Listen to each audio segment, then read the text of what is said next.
Hey guys, it's Craig. If you're trying to start a smart home or looking for some new smart devices, there's a lot to choose from, and a lot of it I would not buy. But here are my 10 budget devices that I like. Let's take a look. Actually, there's more than 10 here. Setting up a smart home can get expensive quick. Luckily, the number of affordable options is increasing, and more of them are actually working with all three assistants: Amazon, Apple, and Google. Now with this list, when I say budget, I don't mean it's cheap or necessarily inexpensive. I'm sharing my budget options for the different categories in the smart home space. I'm also sharing multiple items per category, so really it's like 20 plus budget devices. Now last, I try to buy all my devices HomeKit compatible for maximum flexibility with smart assistants. I've included a lot of great budget HomeKit options here. Now everything I talk about can be found in the description along with my smart home kits I put together on Amazon. Go check them out, there's a lot of good stuff there. And please make sure to stay to the end for number 11, a smart home device that I'm really impressed with that I'm pointing at now. Let's take a look. One of the first things you need is a smart speaker and smart assistant. Here are my budget options for each assistant. For Amazon, I think the Echo Show 8 is the best Echo for your money. It is often on sale. It has a good sized screen, stereo sound, and is going to bring you the visual side of Alexa. So really, I would go with this first. My budget pick for a regular Echo would be the Echo Dot. You get all the functionality of a full-size Echo minus better sound, which I think you can understand why. Also, you're not going to get a Zigbee hub built in, but it's a great little speaker. The new design has a front-firing speaker, sounds way better, and they're often on sale for like 50% off. So this is my go-to to get started. Now, as for Google devices, I would go with the Nest Mini. I think it sounds absolutely horrible, but it is the cheapest option they have. So I would just get this because it's the budget. Apple's cheapest option is the HomePod Mini. And really, the HomePod Mini blows away the sound of the Echo Dot, definitely the Mini, but it doesn't sound quite as good as the Echo 4th generation. Now, one powerful feature of the HomePod Mini is the U1 ultra-wideband chip that can tell where other U1 devices, such as the Apple Watch, are within a room. So automations are gonna get interesting. Think about this, and this is one of the reasons I'm doing a HomeKit enabled home too. One of the best ways to start a smart home is with smart plugs. They're great for taking lamps you already have and making them smart, or turning that fan into a smart fan. There's so many smart plugs out there to choose from, it's kind of hard to tell which one to go with in that budget range. My smart plug of choice are the Miros smart plugs. They are one of the cheapest and very well reviewed HomeKit smart plugs that I've found. I use this particular model for lamps in my studio here, a fan in the garage, and for my treadmill. They work well, I haven't had any issues with them dropping off of Wi-Fi, and they work great with Google Assistant and Alexa too. I also purchased their outdoor smart plug. The outdoor plugs are waterproof and they have 2 individual controlled plugs on them. If you want to turn on the plugs quickly, you could just push the button on top. Now, I do want to say this. This video is not sponsored by Miros, who makes these things. You might be wondering because I will be mentioning them some more during this video. But I really like that they are bringing an affordable option out there that does work with all 3 assistants. You used to have to pay double for everything if it was HomeKit enabled. Now, if you have no interest in ever using Apple's HomeKit, you could save even more money going with these GoSun smart plugs. They work with Google and Alexa. I haven't had any issues with them either, and they're well reviewed, so a very affordable option. Check them out. I'll put them in my kits. Next is smart cameras, and when I think about budget cameras, the first thing that comes into my mind is Wyze. Wyze disrupted the smart home camera market with a $25 camera that looks almost as good as $100 and above cameras. Now Wyze, also not a sponsor, is another company I like because they're bringing great affordable options to the market. The Wyzecam V2 has a resolution of 1080p. It has a micro SD slot down there, and you get 14 days of free cloud recording with Wyze. They're just 12-second clips, but It's free. There's no signing up with a credit card or any kind of charges. Wyze also offers the Wyze Cam Pan that pans and tilts. You can select different zones for the camera to move between to monitor it, and if motion's detected, it'll follow that motion. You could also bring up Wyze cams on Amazon Show devices or Fire TV devices. It's hard to find at that price point a very popular, respected now brand like Wyze. Now Wyze does have some competition though with the Eufy cameras.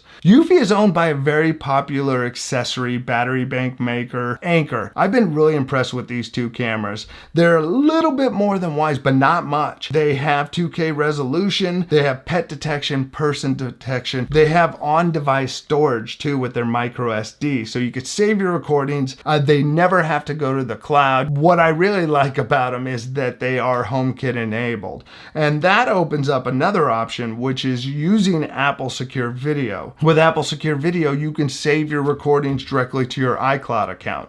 So if you have an iCloud account and you trust Apple already, just put your recordings there. You have no third-party access to your recordings. If I had to pick one of these two, even though I'm a fan of Wyze, I would go with the Eufy cameras. I think the image quality is a little better and has some stronger features. Now, if you're looking for a budget smart bulb, one of my favorites are the Wyze bulb. The Wyze bulb is less than $10, and you get a tunable white bulb, meaning you could go anywhere from a warm white to a cool white. These are Wi-Fi bulbs, and they do not need any kind of hub. Now, if you know my channel, you know I'm big on creating an ecosystem, and with Wyze, you can do that. Wyze has smart plugs, cameras, locks, scales, thermostats, and more. As of a couple days ago, you could pre-order from Wyze their 4-pack of color changing bulbs for under $40, so I'm curious to see how those are. Now, if you're looking for a budget bulb that works with HomeKit, there's the Miros bulb that's a color changing bulb and white light. Or if you could find them, you can get the Essential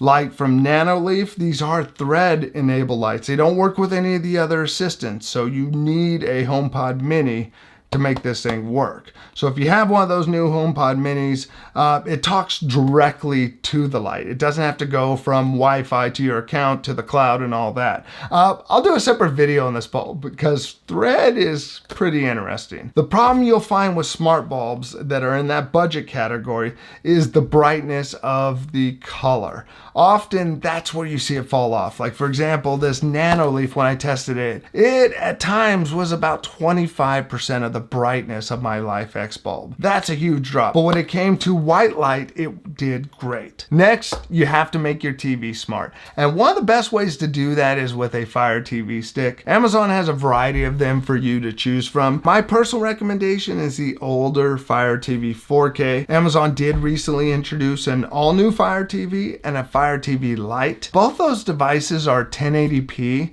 and I can't buy a 1080p streaming device in 2021. I'd rather wait for the 4K to go on sale. But they both have the upgraded software. That's a big improvement. And I'm really hoping that'll come to the 4K stick and the Fire TV Cube soon. The Fire TV is great for having all your services in one place. You got all the streaming services, you got your Prime content. There's also a lot of free services for TV, such as imdb.tv or Pluto TV. You'd be surprised what stuff is there. Now, if you are an Apple user and want a HomeKit home, I still recommend the current Apple TV 4K. I purchased one recently myself for a new 4K TV that we have. I'd like to see an updated version, but I don't have any complaints with the current version. Another budget smart device from Wyze that I like is the Wyze Scale. I just keep trying their stuff. It's all been affordable and works well. It's kind of hard to say no, so that's why there's so much Wyze stuff. It will be hard to find a scale with as many features as this at the price point.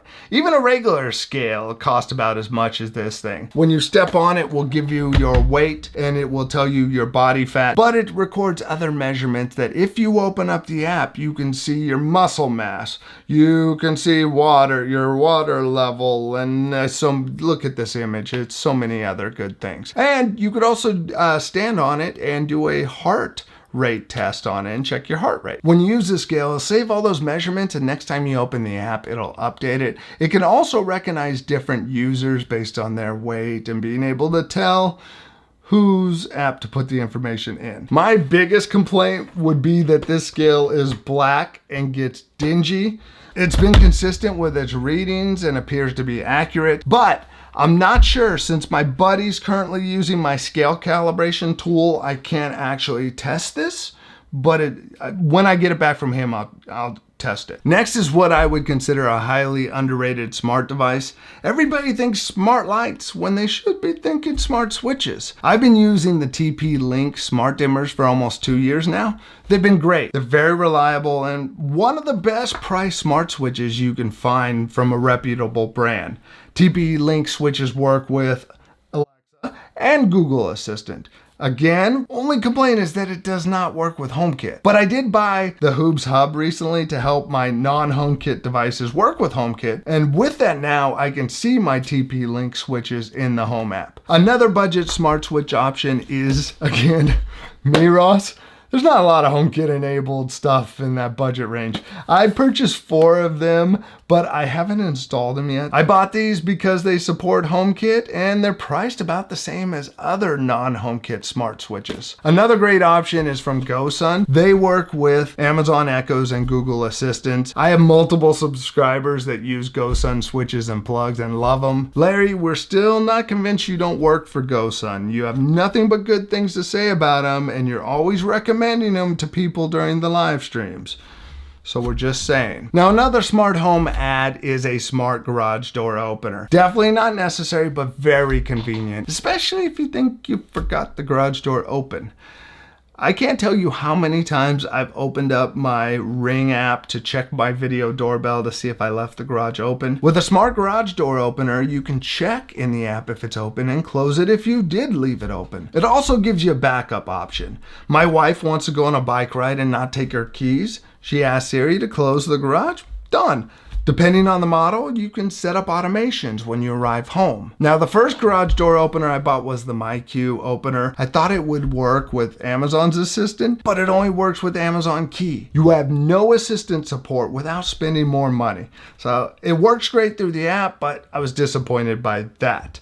Now, I haven't installed it yet, but I recently purchased the Miros garage door opener. Again, this is not sponsored. This works with Mini Chamberlain, LiftMaster, and Craftsman garage door openers, and it works with all 3 assistants out of the box. It's affordable, and it's not much more than the popular MyQ, except you get your assistants. An important device for my family is a Ring video doorbell. Ours broke a few years back, and not buying a replacement wasn't an option.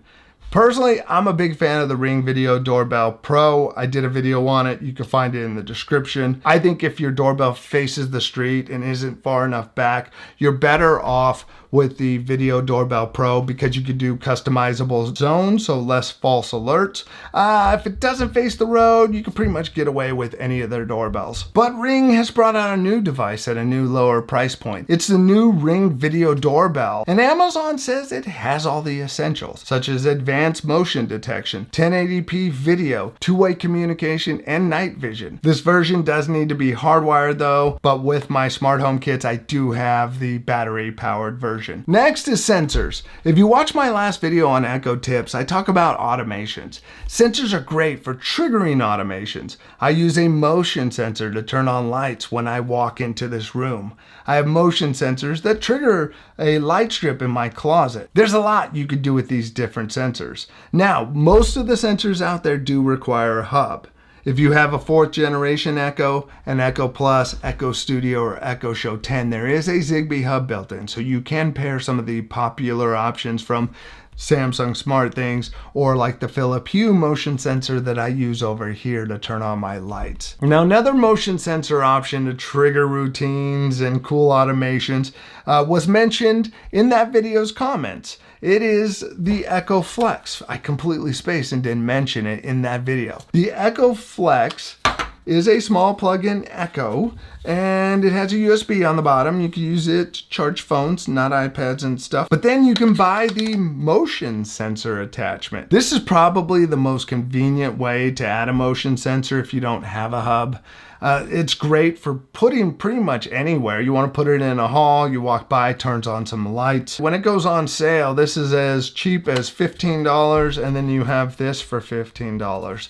So not a bad combination. You gain an echo and a motion sensor compared to other companies you pay $25 just for the motion sensor. Number 11 is a big surprise hit that I purchased at the end of last year. It is the Wyze vacuum. During the last holiday season, I bought the Roomba i7. There's a video on it in the description. The Roomba is awesome. I love the self-emptying bin, especially with dogs that shed all the time. But I got this because it's Wyze and I had to check it out.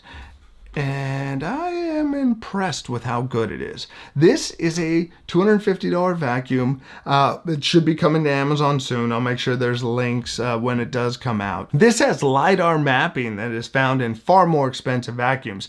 The LiDAR mapping is actually better than my Roombas, and it's half the price. The Roomba at this price point has no mapping at all. This thing has been impressive. It mapped out my place after one pass. It cleans really well. It's even cleaned some things my Roomba has missed because I've sent it out after the Roomba and it came back with stuff in the bin. You have variable suction levels. Really, at this price, and these features, you'll see when the video comes out, it's kind of hard to ignore this. The only thing missing for me is that self-emptying bin. I have a big dog that sheds all the time. It's nice not having to open this thing up and empty the bin every time. If this had a self-emptying bin, might sell my Roomba. Now, what is your favorite smart home device? What devices are you looking to get next? Let us know in the comment section. Now, if you made it this far in the video, please give it a thumbs up. It does help get the video recommended to more people.